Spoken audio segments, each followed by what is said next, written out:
నా శక్తిని, నా కార్యశీలతను నమ్మిని వాళ్ళు నాకు సీట్ ఇచ్చినందుకు నేను అకుంఠిత దీక్షతో 100% కష్టపడి నేను చేసే కర్తవ్యం నేను చేస్తాను. బట్ పాత బస్తీ వార్ అనేది ఒక యుద్ధంతో పోలుస్తున్నారు. అది హిందూ ముస్లింల ఫైట్గా అభివర్ణిస్తున్న వాళ్ళకి మీరు ఇచ్చే ఆన్సర్ ఏంటి? ఎందుకు అంటే 22 లక్షల మంది ఓటర్లు ఉన్న పాత బస్తీ హైదరాబాద్ ఎంపీ స్థానానికి సంబంధించి మెజారిటీ ఆఫ్ ద హిందువులు వర్సెస్ ముస్లింలుగా ఈ ఎలక్షన్, ఈ స్థానం ఉండబోతుంది అనే వారికి.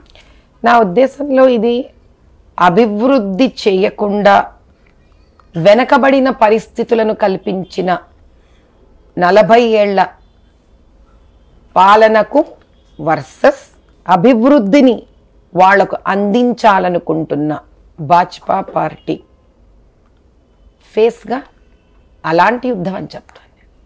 నెక్స్ట్, ఎక్కడైతే ప్రజలకు 40 ఏళ్లగా ఎటువంటి న్యాయమో ధర్మమో జరగలేదో అటువంటి దానికి వర్సెస్ న్యాయము ధర్మము ఇవ్వాలనుకుంటున్న ఒక భాజపా పార్టీలో ఉన్న అవకాశం సీటు రూపంలో ఇచ్చిన వారితో అంటాను, ఇది మత కలహం కాదు, కాకూడదు.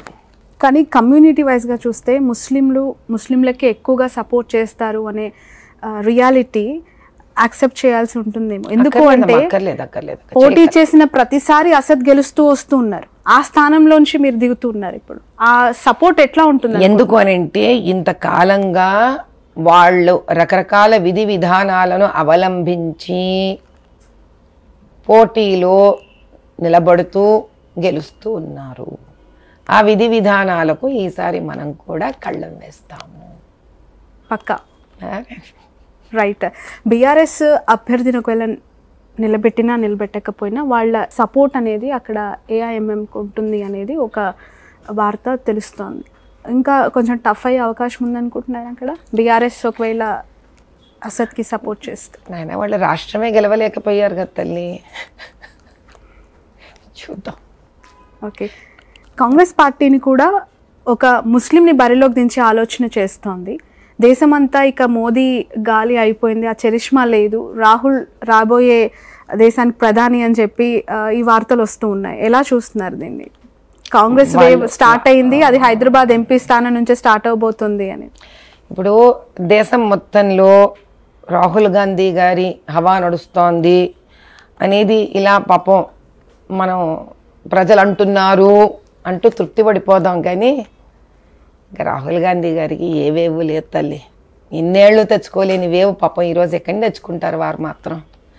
అది అయ్యే వ్యవహారం కాదు. కానీ మోదీ గారు ఆయన వేవో లేకపోతే పెద్ద హ్యూమన్ టైడో, ఈఎస్ పార్ట్ ఎవ్రీథింగ్. ఆయన ఇవన్నీ ఎక్కడో దాటేసి అధిష్టానంలో అలా ఉన్నారు, అందరి మనసుల్లోనూ ఆయన అలా ఒక స్థానంలో ఉన్నారు. కాబట్టి ఆయనను చేరుకోవడం కూడా ఆలోచనకు దూరమైన విషయం. రైట్. పాపం కష్టపడుతున్నారు రాహుల్ గాంధీ గారు, కానీ ఆయన దరిదాపులు కూడా చేరుకోవడం ఎంత అవుతుందంటే నేను కష్టమే అంటాను, అవ్వకపోవచ్చు. రైట్.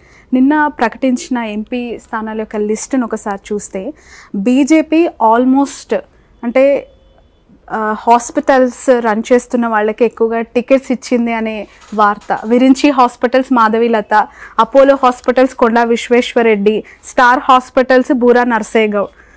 ఎలా చూడాలి? ఆల్రెడీ మాధవీలతపై భారీగా డబ్బులు వసూలు చేసింది హాస్పిటల్ పేరుతో అనే ఒక అపవాదు. ఈ అపవాదు ఇప్పటికీ మనం చాలాసార్లు వినున్నాం తల్లి. ఈ అపవాదు ఇది అబద్ధము తప్పు అని కోర్టు కూడా నిర్ధారించి చెప్పేసింది. ఇంకా మనం ఇలాంటివే మాట్లాడుతూ ఉందాము అనుకుంటే కనుక కాన్స్టిట్యువెన్సీ గురించి మాట్లాడుకునే అవకాశం మీ దగ్గర ఉండదు, నా దగ్గర ఉండదు.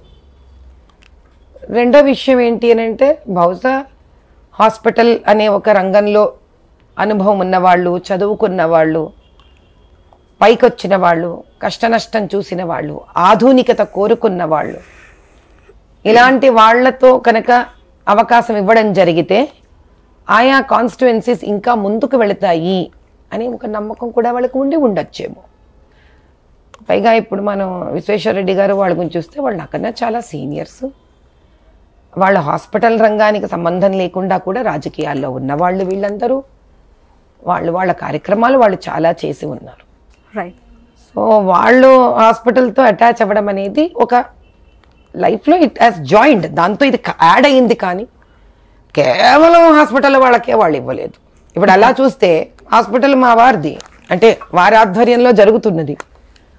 అంతేగాని నేను హాస్పిటల్ పెట్టి నేను హాస్పిటల్ ఎస్టాబ్లిష్ నేను చేయలేదు. అసోసియేట్ ఉండడం అనేది ఒక నా ఉద్దేశంలో అనుకోకుండా జరిగిన ఒక ఇన్సిడెంట్ అనుకుంటున్నాను తప్ప అలా ఏం ప్రత్యేకించి జరిగిన విషయం కాదేమో. మహిళలకి మాధవీలత గెలిస్తే ఏం చేస్తారు, ఏం చేయాలనే ఆలోచనతో ప్రణాళిక వేసుకున్నారు. పాత బస్తీ మహిళల తలరాతల్ని మార్చే ప్రణాళిక ఏముంది మీ దగ్గర? ఫస్ట్ ఆఫ్ ఆల్ అమ్మ, చిన్న వయసులో ఉన్న ఆడపిల్లలకి ధైర్యము, వాళ్ళకు భవిష్యత్తులో ఇంకా చదువుకునే అవకాశము, వాళ్ళు నిర్భయంగా వాళ్ళ జీవితంలో వాళ్ళు సాధించాలనుకున్న స్థాయికి వాళ్ళకు చేర్చే ఒక ఉపాధి కల్పించడం. రెండవది, చదువుకోని మహిళలు ఎవరైతే కుటుంబాలను పోషించడానికి ఇబ్బంది పడుతున్నారో, ఎవరికైతే ఆ ఇంట్లో పురుషుడు అనే ఒక ధైర్యము వాళ్లకు లేదో అటువంటి వాళ్ళకి కొన్ని విద్యలను నేర్పించి స్కిల్ డెవలప్మెంట్లో వాళ్ళకి ఉపాధులు కల్పించడం. ప్రైమ్ మినిస్టర్ మోదీ గారి ఆధ్వర్యంలో స్వావలంబన్ భారత్లో కానీ ముద్రా లోన్స్ కానీ రకరకాలుగా ఉన్నాయి, విశ్వకర్మ లోన్స్ రకరకాలుగా ఉన్నాయి. ఇది అది అని చెప్పాలంటే అదో పెద్ద లిస్ట్ ఉంటుంది. ఇప్పుడు అందులో వాళ్ళకి ఒక స్ఫూర్తి, ధైర్యము, అవకాశము ఇప్పించి వాళ్ళ కాళ్ళ మీద వాళ్ళు నిలబడేటట్టు చేయడం. ఎందుకంటే ఒక స్త్రీ నిలబడింది అనుకోండి, ఆవిడతో పాటు కొన్ని వందల మందిని నిలబెట్టే ఒక మాతృత్వం ఆవిడలో ఉంటుంది. అది కాకుండా ముసలి వాళ్ళు, పైబడ్డ స్త్రీలు, భర్త లేని వాళ్ళు, ఇలాంటి వాళ్లకు ఎవరైతే వాళ్ళ పిల్లలు వాళ్ళని చూసుకోవట్లేదో వాళ్ళకి ఏ విధంగా వాళ్లకు పెన్షన్ రూపంగా సహాయపడాలా, లేకపోతే వాళ్ళకి ఇంకా జీవనోపాధి ఏదన్నా కల్పించాలా అనేది కూడా ఒకటి ఆలోచించడం ఖచ్చితంగా జరుగుతుంది. ఇది కాక చిన్న పసిబిడ్డలుగా ఉన్న ఆడపిల్లలు, వాళ్ళపైన ముందుకి ఎటువంటి అత్యాచారాలు జరగకుండా ఉండడానికి ఏం చేస్తే బాగుంటుంది, ఎటువంటివి కట్టుదిట్టం చెయ్యాలి, ఆ చుట్టుపక్కల ప్రాంతాలలో పేరెంట్స్ని ఎలా ఎడ్యుకేట్ చెయ్యాలి, ఇలా ఏది ఉన్న అర్ధరాత్రి అయినా అపరాత్రి అయినా నన్ను చేరాలన్న వాళ్ళకి నేను ఉన్నాను అని ఆశ్వాసనం ఇవ్వగలగడం చాలా ప్రప్రథమమైనది. వీటితో పాటు మీరు అడగని ప్రశ్న మీకు నేను ఇచ్చే సమాధానం ఇంకొకటి ఉంది. కరసేవకులు ఎంతోమంది పాపం వెళ్ళి ఎంతోమంది త్యాగం చేసిన వాళ్ళు ఉన్నారు పాత బస్తీలో. అన్ని చోట్ల అందరికీ ఏదో పెన్షన్ రూపంలో వాళ్ళకు వచ్చింది, పాపం వీళ్ళకే అందలేదు. అది కూడా ఒకసారి గెలిచిన తర్వాత ప్రధానమంత్రి గారి దగ్గర, అమిత్ షా గారు తద్వారా వాళ్ళ పెద్దల దగ్గర కూర్చొని దాన్ని కూడా చర్చించే ఒక విషయం కింద పెట్టుకోవాలని కూడా ఒకటి ఉంది. రైట్. ఒక ఫైనల్ క్వశ్చన్ నేను కంక్లూడ్ చేస్తాను ఈ ఇంటర్వ్యూని. బీజేపీ అలాగే ఎంఐఎం ఒకటే అనే భావనని కాంగ్రెస్ బలంగా ప్రజల్లోకి తీసుకెళ్లే ప్రయత్నం చేస్తోంది. ఎలా తూడ్పేసుకుంటారు దాన్ని? నాకు ఇచ్చిందంటే సీటు బీజేపీ ఏఎంఐఎం ఒకటి కాదు, అంతే అంతే. నాకు ఇచ్చారంటేనే వాళ్ళు సీటింగ్ అయిపోయి